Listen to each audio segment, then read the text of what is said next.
Get your seat. Get in your seat. The milkman coming. Come on. Hold up. Are these just some regular black people having a good time?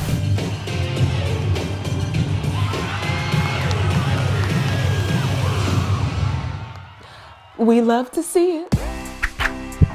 Today's baggage, Black joy. Despite what the headlines might tell you, there's much joy to be experienced as a Black person.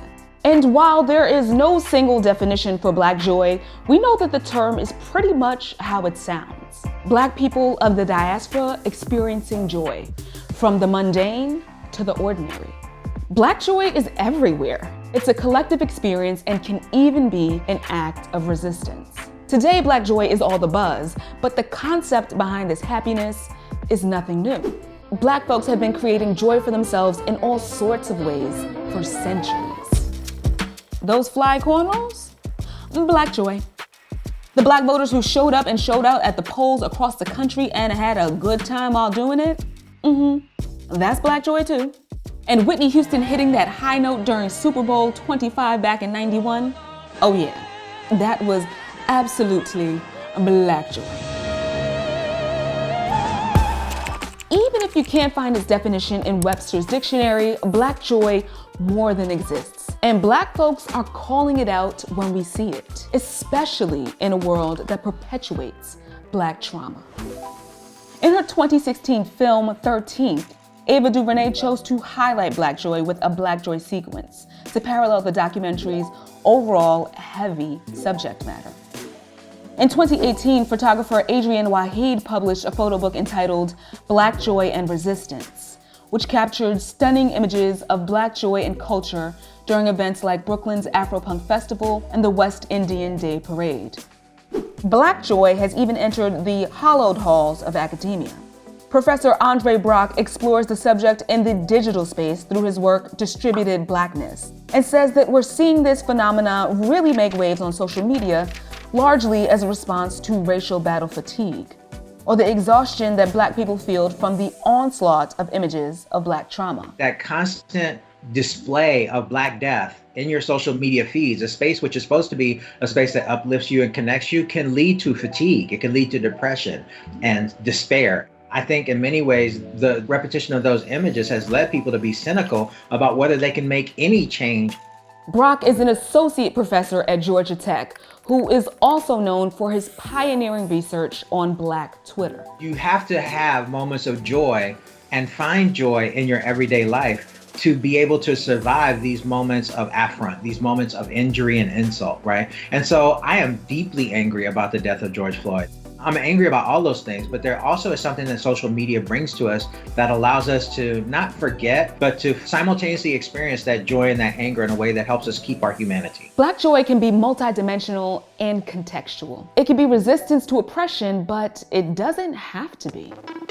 During the 2020 uprisings, we saw Black joy manifest in the songs and dances of the protesters who stood up to the police killings of George Floyd and Breonna Taylor.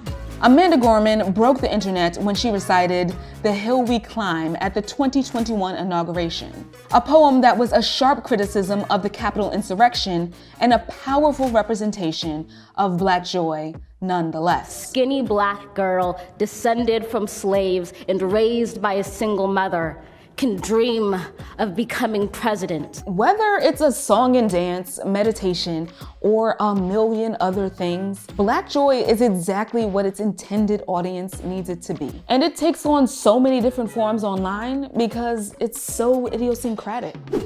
Some people love Tabitha Brown and her vegan cooking videos. Some people love watching different people attempt various dance challenges. I myself love to watch people signify and drag each other on Twitter, right? Everybody finds joy in different spaces, but the hallmark of those things is that they're doing these things for the pleasure, not for commodification, although commodification may end up being part of it. Not as resistance always, although resistance is always a part of it when you talk about certain Black activities. Brock also says that Black joy comes from Black innovation. Jalea Harmon, the Atlanta-based teenager, made a new dance and created the Renegade Challenge.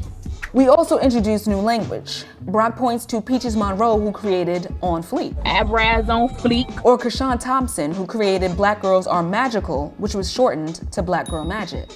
And Brock says that it's a sense of futility that drives our joy. I would argue that a lot of oppressed populations turn to expressions of joy and make them more potent because they understand that life is not promised to you, right? The next day is not promised to you. It is not celebration in the sense that we have in parades every day. It's celebration in the fact that despite everything you laid on me, I still find time to make love, to crack jokes, to do my baby's hairs. It's all those things we do, an expression and excess of life, I call it in my book. That is one of the hallmarks of Blackness through its creativity.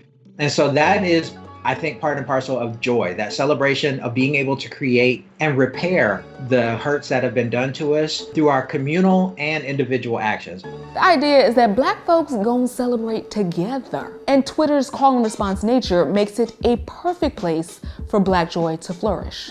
Incessant versus memes, the 2020 Negro solstice, and the recreation of some of our favorite political moments prove this to be true. We got the last police station of the United States. On a different corner of the internet, Cleaver Cruz created another space for Black people to share joy, the Black Joy Project. How this all started for me was an intention around healing. Healed people heal people. And that we need more of that because a lot of us come into the world inheriting shit. We didn't experience slavery and all of these things personally, but we inherited the trauma of it. Cleaver Cruz created the Black Joy Project right after losing an uncle to an asthma attack and the fatal police killings of Eric Garner and Michael Brown in 2014. And as a member of the New York City chapter of Black Lives Matter, Cruz was present to a lot of Black suffering. Cruz quietly committed to posting images of Black people experiencing happiness on social media for 30 days. Cruz later went on to formalize the Black Joy Project. And it all started with one photo of Cleaver's mom. And I haven't looked back since. As of this morning, I would say that Black joy is loving yourself unapologetically and to really encourage yourself and remember that you're stronger than any of the obstacles that you face. To laugh and smile and say, I'm fucking proud of myself. I love myself. To cry when you need to cry because it hurts. This existence is not one that's solely full of joy. Things do hurt personally and individually, but it's allowing yourself to live in all of that. The Black Joy Project has hosted pop-ups at events like Afropunk and other opportunities that have taken Cruz around the globe. Cleaver Cruz says that Black joy is a way to explore the connection that we as Black people have. It's not a way to escape the suffering, rather it's a way to address the anti-Blackness in the world. What I see as one of the most radical tools we have access to, which is imagination. That in the moment where it's not even just about joy, can be, I paid my bills, I have shelter, my mom is okay. That's something that we can share. That your joy is my joy. And then the moment that you're not experiencing it, I can support you in experiencing it. Part of why I kept going with the Black Joy Project is to hold up mirrors for those of us in Black communities that don't get to see ourselves enough. I'm a Black queer Dominican, and I don't get to see that enough in public space or in visual representation. Black joy is a way to remind the world that we're here and our joy does matter. And it's actually one of the keys for these revolutions and these changes that are necessary for the world that doesn't exist yet, that actually loves us back.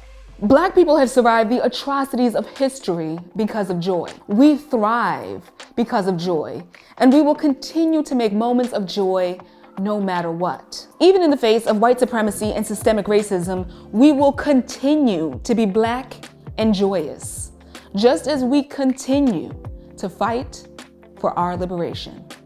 Because it's so idiosyncratic. What the hell is the line? We will continue. What is the line? Hercules, Hercules, Hercules, Hercules, Hercules. Cut.